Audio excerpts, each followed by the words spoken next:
22 जनवरी की शाम पूरे हिंदुस्तान में जगमग जगमग होनी चाहिए। भारत के वजीर आजम नरेंद्र मोदी अयोध्या गए थे और वहां पे उन्होंने कहा कि जो 22 जनवरी आ रही है अगले महीने, उसमें सारा जो मुल्क है वो दिवाली मनाए। हम आपस की लड़ाई में इतने मगन हैं कि हमें भारत में मुसलमानों पर तोड़े जाने वाले मजालिम की जरा बराबर भी परवाह नहीं है। अनफॉर्चुनेटली ये सिर्फ बात इधर तक महदूद नहीं रह जाती कि ये एक मस्जिद शहीद होने से मुसलमानों को कितना दुख पहुंचा है। अभी एक खबर आई है 15,700 करोड़ इंडिया के जो प्राइम मिनिस्टर उन्होंने एक सिटी है अयोध्या नाम से, वो बड़ा एक कदीम सिटी है, बड़ा पुराना सिटी है, वहां पे उन्होंने इंफ्रास्ट्रक्चर के लिए गिफ्ट की है 15,700 करोड़। अब जो होने जा रहा है 22 जनवरी को वो ऐतिहासिक है। ये ऐतिहासिक क्षण बहुत भाग्य से हम सभी के जीवन में आया है, क्योंकि उस दिन राम टेम्पल की सेरेमनी होगी।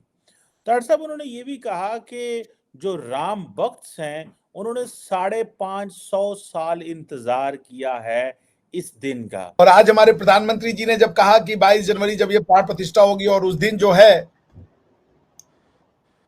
आप सब लोग को दीपावली मैं तो मनाऊंगा। भारत में मुस्लिम दुश्मनी उरूज पर है। मुसलमानों और दीगर मज़ाहिब की इबादत गाहों की बेहुरमती में मुसलसल इजाफा हो रहा है। फरवरी में प्राइम मिनिस्टर मोदी जो हैं वो अबू धाबी के अंदर भी एक मंदिर का इफ्तिताह करने जा रहे हैं। ये जो एंगल है भारत के वजीर आजम की पॉलिटिक्स का कि मजहब को बहुत ज्यादा कर रहे हैं, लेकिन उनको रिस्पॉन्स भी बड़ा मिल रहा है। नमस्कार जय हिंद दोस्तों। प्रधानमंत्री नरेंद्र मोदी ने देश भर के भगवान राम के भक्तों से अनुरोध किया है कि वे 22 जनवरी को राम मंदिर के भव्य प्राण प्रतिष्ठा समारोह के लिए अयोध्या न जाएं। अयोध्या में एक सभा को संबोधित करते हुए पीएम मोदी ने कहा है कि हर किसी की इच्छा है कि 22 जनवरी के कार्यक्रम का हिस्सा बनने के लिए वो अयोध्या आए, लेकिन आप जानते हैं कि हर किसी का आना संभव नहीं है। इसलिए मैं सभी राम भक्तों से अनुरोध करता हूँ कि 22 जनवरी को औपचारिक कार्यक्रम संपन्न होने के बाद वे अपनी सुविधा अनुसार अयोध्या आए। पीएम नरेंद्र मोदी ने कहा कि भगवान राम के भक्तों को असुविधा नहीं पहुंचनी चाहिए और उनके आगमन तक इंतजार करना चाहिए। प्रधानमंत्री ने कहा है कि हम पहले ही 550 साल इंतजार कर चुके हैं, कृपया कुछ दिन और इंतजार करें। पीएम मोदी शनिवार को अयोध्या में एक पुनर्निर्मित रेलवे स्टेशन और एक हवाई अड्डे का उद्घाटन करने के बाद एक सार्वजनिक रैली को संबोधित किया। पुनर्विकसित अयोध्या धाम रेलवे स्टेशन और नवनिर्मित महर्षि वाल्मीकि अंतर्राष्ट्रीय हवाई अड्डे का उद्घाटन 22 जनवरी को राम मंदिर के प्रमाण प्रतिष्ठा समारोह से पहले पूरी अयोध्या को तैयार करने की योजना के तहत किया गया। पीएम नरेंद्र मोदी ने लोगों से 22 जनवरी के दिन अयोध्या में आने का आग्रह करते हुए कहा है कि वे 22 जनवरी को अपने घरों में दिए जलाएं और 550 वर्षों के बाद भगवान श्री राम के अयोध्या लौटने की खुशी में दिवाली मनाए। इस खबर ने पाकिस्तानियों के भी होश उड़ा दिए हैं। तो चलिए दोस्तों, इसी पर पाकिस्तानियों के रिएक्शन देखते हैं। ये जो उन्होंने कहा कि 550 साल हम इंतजार कर रहे थे इस दिन का कि यहाँ पे हम ये मंदिर बना सकें। डॉक्टर साहब, do you think this is a changing India? It already has changed India। मेरा फैक्ट चीमा साहब, अब मैं कुछ चीजें बताना चाहूंगा आपको कि दुनिया किस डायरेक्शन पे जा रही है। मैं जिस मुल्क में बैठा हूं, इन्होंने बड़ी कोशिश करके अपने सिस्टम से मजहब को निकाला था।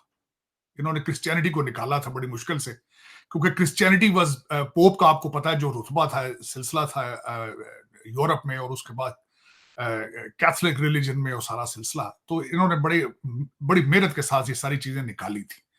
लेकिन जिस कंट्री में मैं बैठा हूं वहां पे डेमोक्रेसी है। डेमोक्रेसी का फंडामेंटल्स ये होते हैं कि एक पढ़े लिखी सोसाइटी जिनको पता हो कि वोट किस तरह इस्तेमाल करना है, what is the meaning of vote. तो वो अब वहां पे वो सिस्टम कोलैप्स कर रहा है, क्योंकि सिस्टम बहुत पुराना है, इसको रिफॉर्म नहीं किया गया। मोदी साहब के बारे में अच्छा, ये सारा फार्मूला या डेमोक्रेसी का हर जगह आप फिट नहीं कर सकते। जिस तरह मिडिल ईस्ट का मिजाज ही बिल्कुल डिफरेंट है।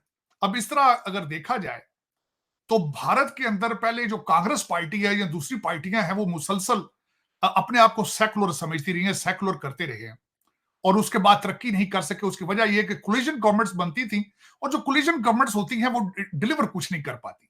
वो जिस तरह मैं यहां पे मिसाल देना चाहूंगा, जिस तरह फ्लेवर ऑफ डेमोक्रेसी में अब कांग्रेस के निचले हाउस के अंदर रिपब्लिकन है, सेनेट के अंदर डेमोक्रेट्स है, तो कुछ भी डिलीवर नहीं किया जा रहा। बिल्कुल they have come to the dead and.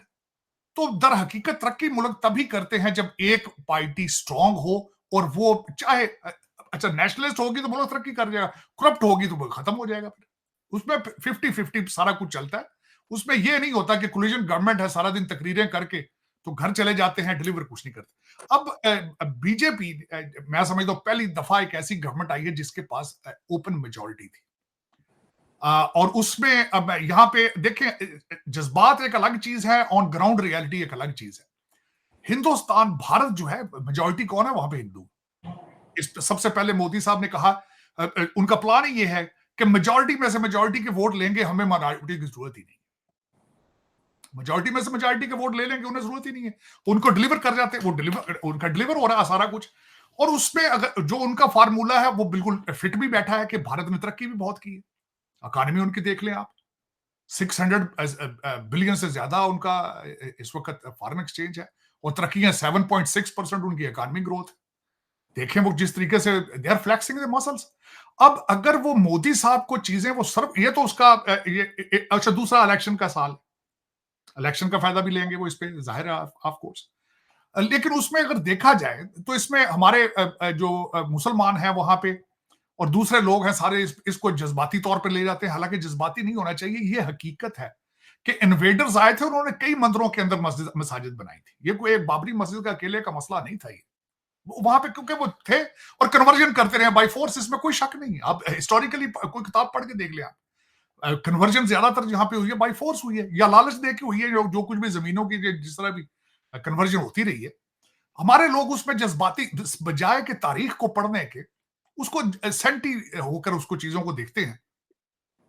लेकिन अगर मोदी साहब को वो डिलीवर कर रहा है तो वो अल्टीमेटली ही is taking the benefit out of it. That can be a religious move, that can be a political move as well. 15,700 crore India के जो प्राइम मिनिस्टर उन्होंने एक सिटी है अयोध्या नाम से, वो बड़ा एक कदीम सिटी है, बड़ा पुराना सिटी है, वहां पे उन्होंने इंफ्रास्ट्रक्चर के लिए गिफ्ट की है 15,700 करोड़। क्या कहना चाहेंगे वहाँ पे जो डेवलपमेंट, यहाँ पे जो डेवलपमेंट खासतौर पे हमारे इधर? जी यहाँ पे सर जो हमारे मुल्क में डेवलपमेंट नाम की तो कोई चीज़ ही नहीं है, ठीक है। यहाँ पे आप गुजरांवाला का आप इंफ्रास्ट्रक्चर देख लें, यहाँ पे ना तो कोई तालीम का बजट है, ना कोई यूनिवर्सिटी है, ना कोई मेडिकल के रिलेटेड कोई यहाँ पे कोई कॉलेज यूनिवर्सिटी में नहीं हो रहा। उसके बाद सड़कें, ये सीवरेज का हाल आप गुजरांवाला का देख लें, यहाँ पे जगह जगह पे पानी खड़ा है। सीवरेज लाइनें मेरे ख्याल में पिछले 10 साल से जो बन रही हैं, वो जब नई गवर्नमेंट आती है वो काम रोक देती है, ठीक है जी। ये गुजरांवाला भी कोई छोटा शहर या आम शहर नहीं है, एक तो बड़ा कदीम, बड़ा हिस्टोरिकल सिटी, और सेकंडली पाकिस्तान का छठा बड़ा आबादी के लिहाज से सिटी है, और सेकंडली उसके बड़ी बात यह है कि इंडस्ट्री के हवाले से पाकिस्तान की रीढ़ की हड्डी ये समझा जाता था, लेकिन आज ये सारी चीज़ें बिल्कुल पीछे चली हैं। और यहाँ पे हालांकि हमारा ये शहर है, इंडस्ट्रियल शहर है, यहाँ पे टैक्स भी बहुत ज़्यादा इकट्ठा हो रहा है, इंडस्ट्रियल लोग टैक्स दे रहे हैं, आवाम भी दे रही है, लेकिन यहाँ पे वो टैक्स खर्च नहीं हो रहा। पीएम मोदी ने लोगों से 14 जनवरी और 22 जनवरी तक देश भर के तीर्थ स्थलों और मंदिरों में स्वच्छता अभियान शुरू करने को भी कहा। प्रधानमंत्री मोदी ने उत्तर प्रदेश में 15,700 करोड़ रुपए से अधिक की कई विकास परियोजनाओं का उद्घाटन भी किया। तो दोस्तों ये थी आज की वीडियो, फिर मिलते हैं एक नई वीडियो और एक नए टॉपिक के साथ। तब तक के लिए जय हिंद, जय श्री राम।